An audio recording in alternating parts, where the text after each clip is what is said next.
Happiness through curiosity on the Ranveer Show.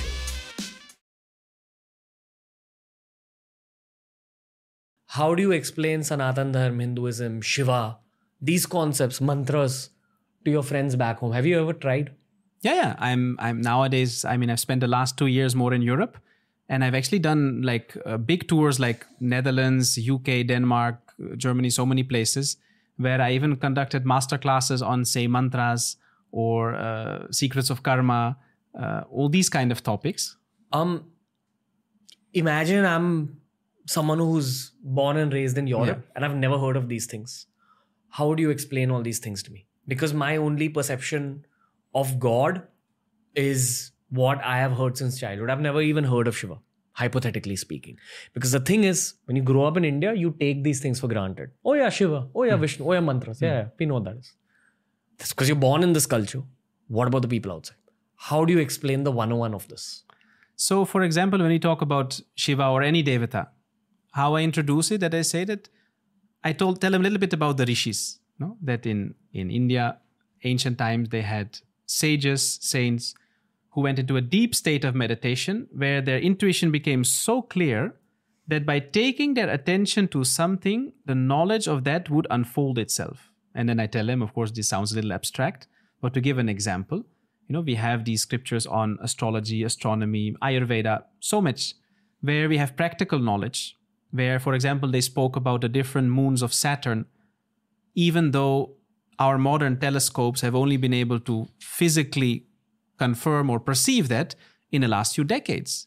But then they realized that whatever was written in these scriptures is spot on, it's correct. They spoke about the world being round thousands of years ago. No, Bhugol.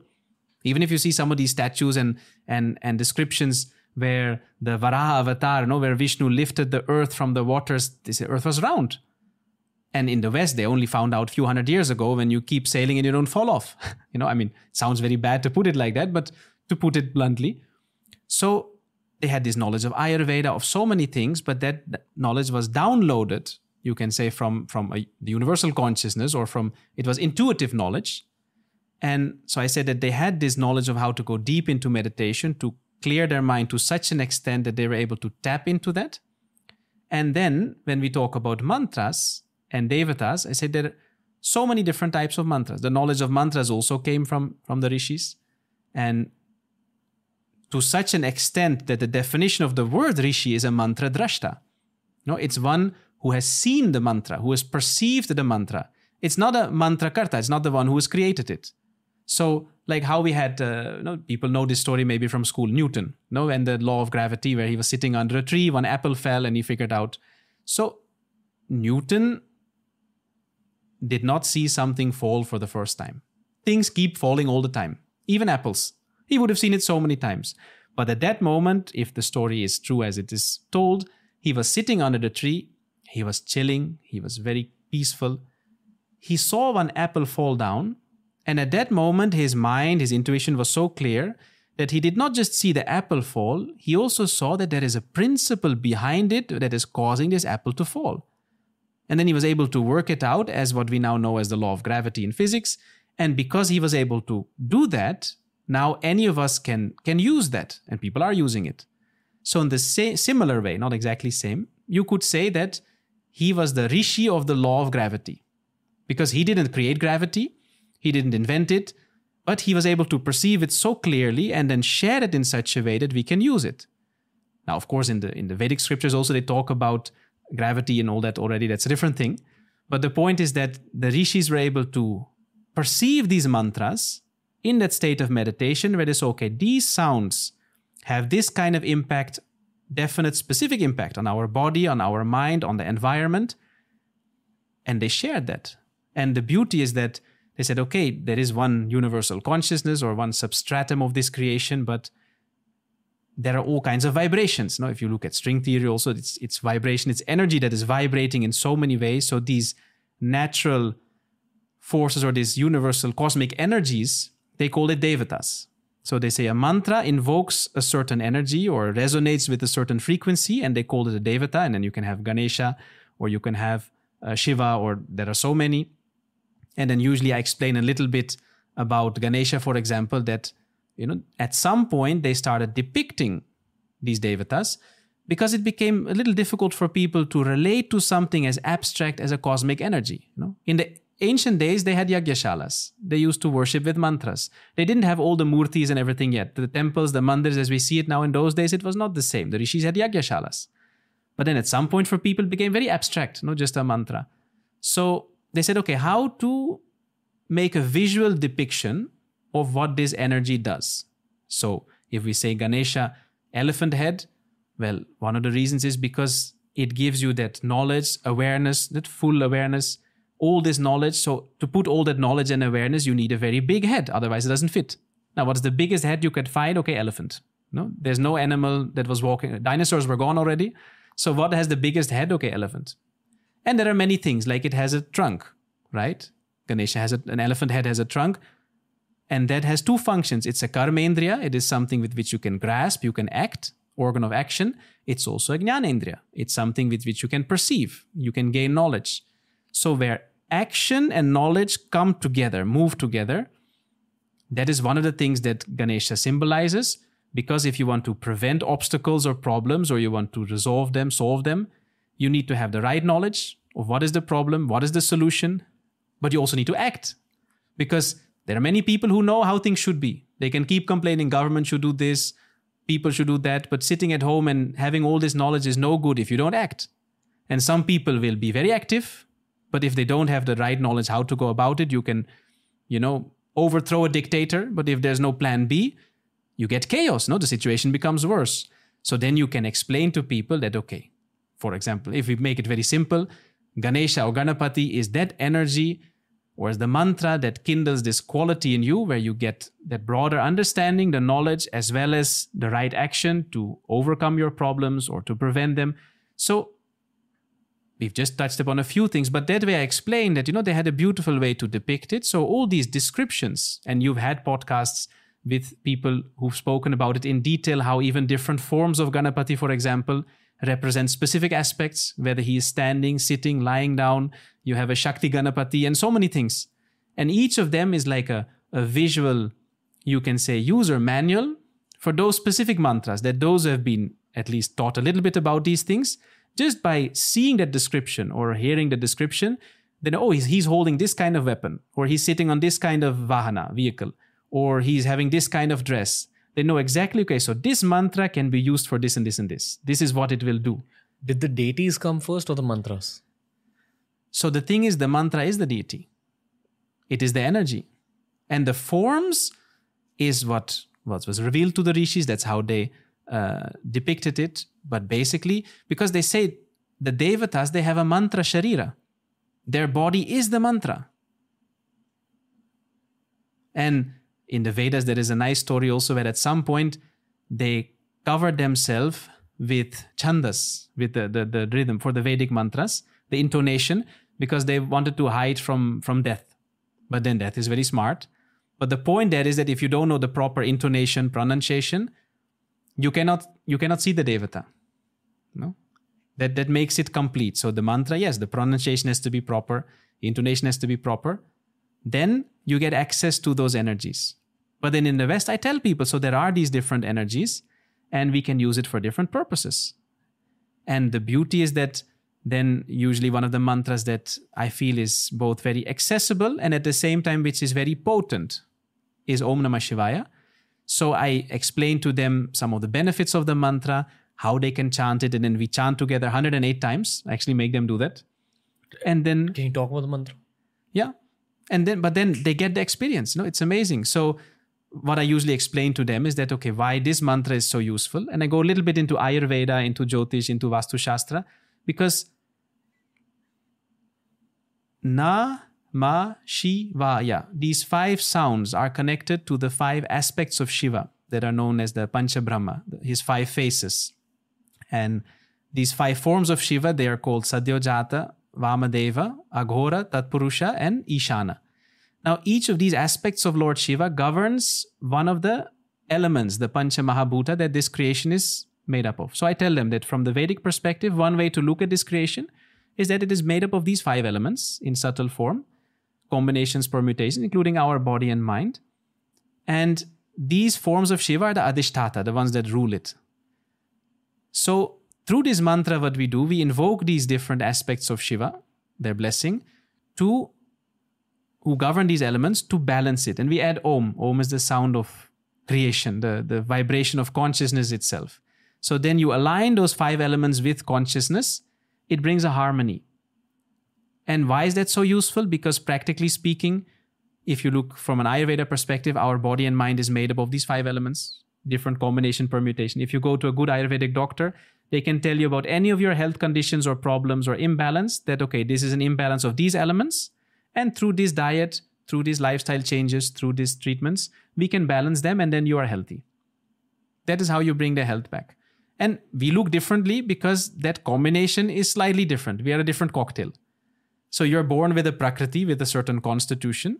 And when you are in that balanced state, that is when you're healthy, when you're most effective, creative, peaceful. So we are all different. Now, if you look from a Jyotish perspective also, our chart is different. And a very good Jyotishi can look at your chart without even meeting you. Like, I can send him your chart. He's not met you. He doesn't know who you are. Based on that, he will tell you exactly what your Ayurvedic Prakriti is, your constitution. That, okay, maybe you are Pitta Kapha Prakriti, for example, and there may even be this imbalance right now, or you've had this and this problem. Why? Because when you were born, the way those planets stood in the sky was an indication of the quality of time itself at that point, which made a certain combination of these elements possible. And that has the effects that you will have this kind of body type, this kind of tendencies, whether it's physical, mental, emotional. But that way it's all connected. So from a Jyotish perspective, if you look at the Navagraha, the 9 heavenly bodies, you look at the zodiac signs, the Rashis, the Nakshatras, the stars. If you go a little deeper, it can all be brought down to those 5 elements. Different planets are connected to different elements, different aspects of those elements. So when you look at today, you will see, okay, there's all these things happening. And what is the final result? That it has the impact that time has on these elements right now. But we are experiencing that differently. You may be having a good time. I may be having a not so good time. But time is the same, no? Right now, the sun is in this place, the moon is in that place. So why are we having a different experience? Because you have your own constitution. You have your own karmic package of how these 5 elements are present in you. So if you have less fire in you, for example, and right now that fire is becoming stronger because of the effect of time, you may have more energy, you will feel better, you're more healthy, you're more dynamic. But if I already had a lot of fire, I'm a very pitta person maybe, and then that fire increases, I get burnout or I get really angry. So we are all unique. You have your own unique filter or your own unique combination of these 5 elements. So, I mean, I'm doing it in a nutshell now. So I explain to people that, so if you want to improve your health, physical, mental, emotional, there are many ways to balance those elements. One of the easiest is this mantra, because that is what it does. If you want to improve the quality of your time, maybe right now you're going through a difficult time, karmically, one of the best remedies from a Jyotish perspective is this mantra, Om Namah Shivaya. Even if you look at the space, when we talk about Vastu Shastra or Feng Shui, an expert will come and you say, okay, maybe my office, we keep having conflicts or some accidents or people keep falling sick or they're making a mess of things. Or maybe at home there's some issues. And you call an expert and they will look at it and they will see, okay, how are those 5 elements present here? Okay, maybe there's a washroom there, so that is water element, or in the northeast there is a puja place, or they look at all these things and they say, okay, based on that, what is the sum total, what is happening here? The energy may be flowing properly or not. And they may suggest, if you break a wall here and make a door, or if the entrance of your house is from that place, or if you make your bedroom in that corner, it will be better for you. There are some principles like that, so that energy flows more properly and you can use those elements to support your cause. Like you want to be maybe more healthy or more energetic, or so again, it's those same 5 elements. But that is why if you have a good expert to look at your house, or because people, there are standard principles. You can go online. Okay, puja place should be in the northeast, whatever. Bedroom should be in that place. Kitchen should be in that corner.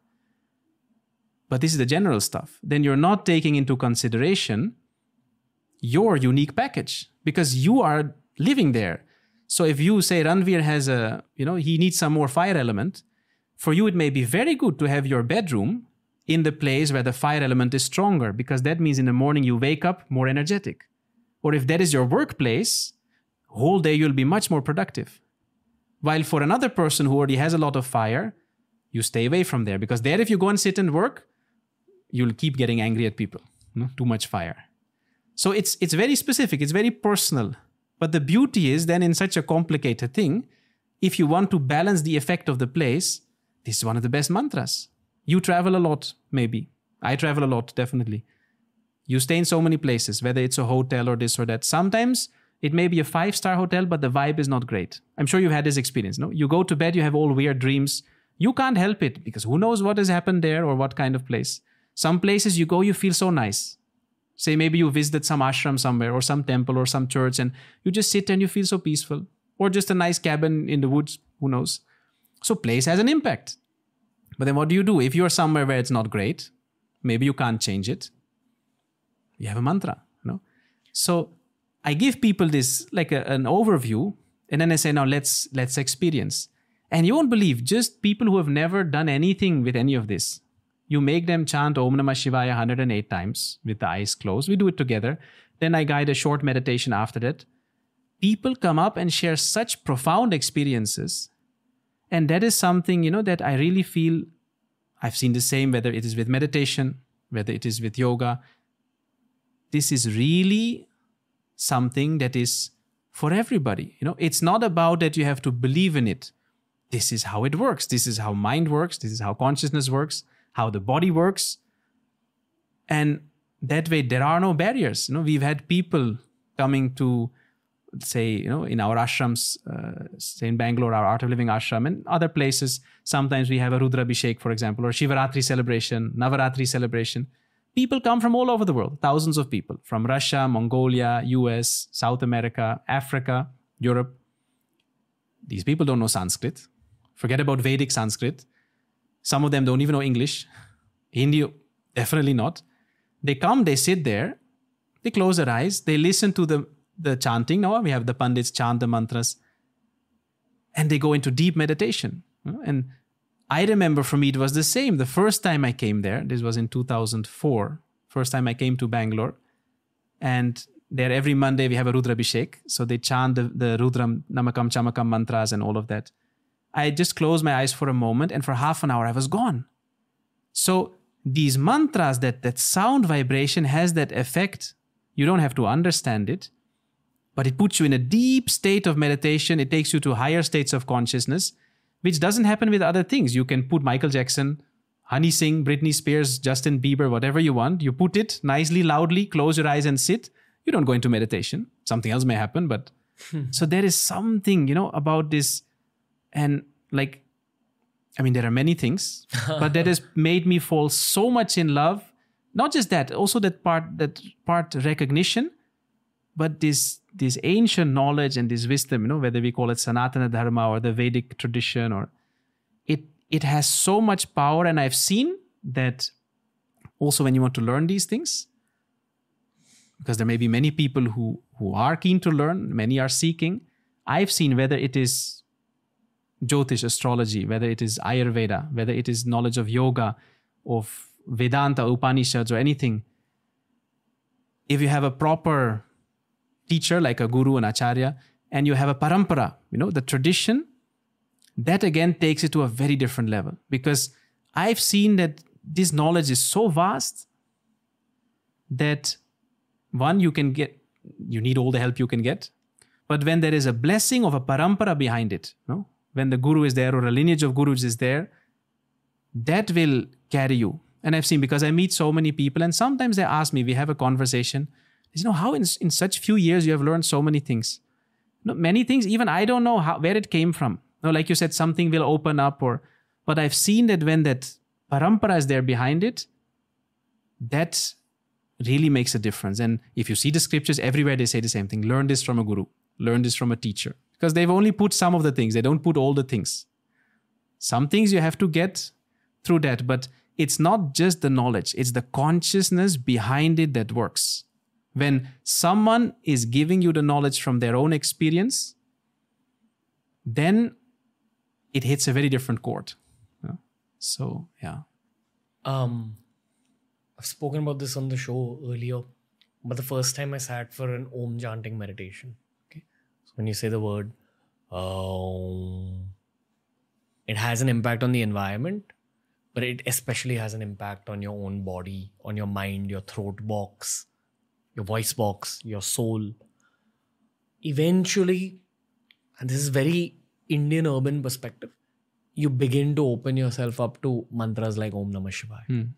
Now imagine if saying Om loudly has this kind of an impact on the environment. If you're saying it silently, what kind of impact is it having on your internal environment? That's something you figure only through experience. Which is why, again, if you try finding the limitation in mantras, you'll become the limitation yourself. Just flow with it. Execute, experience it, and then come to your own conclusions. But Om, there is something interesting about Om, because especially when we talk about the Om Namah Shivaya, like this, the Panchakshari Namah Shivaya, this is what known as the Panchakshari. It is a mantra with 5 aksharas. And then usually we add Om to it. But then Om itself is called the Sukshma Panchakshari. It also has 5 parts. So from Shiva, Lord Shiva, it said first Om came. He came, that it's one of his forms, that pure vibration, that pure consciousness. So you have the A, U, the Ma sound, and then there is the Nada and the Bindu. This is a bit technical for people, but there's 5 parts to it. But then they say that if you do the japa of Om, especially the mental japa, this is actually only recommended for people who are really ready to leave everything, including their body. So they say for anybody who is living, the mental japa of Om, 2-3 times is okay. But like proper japa, it's actually not recommended. They say you do Om Namah Shivaya. Because that, they say it will cut everything. So not just your worldly stuff, but everything, your body. And the thing is, you still need to eat, no? And I'm sure you want to eat at least something. So it's interesting, but it also shows how powerful, how powerful. Hey, if you enjoyed this clip from the Ranveer Show, we've uploaded a ton of other clips related to a ton of other topics. So explore the channel because there's something for everyone.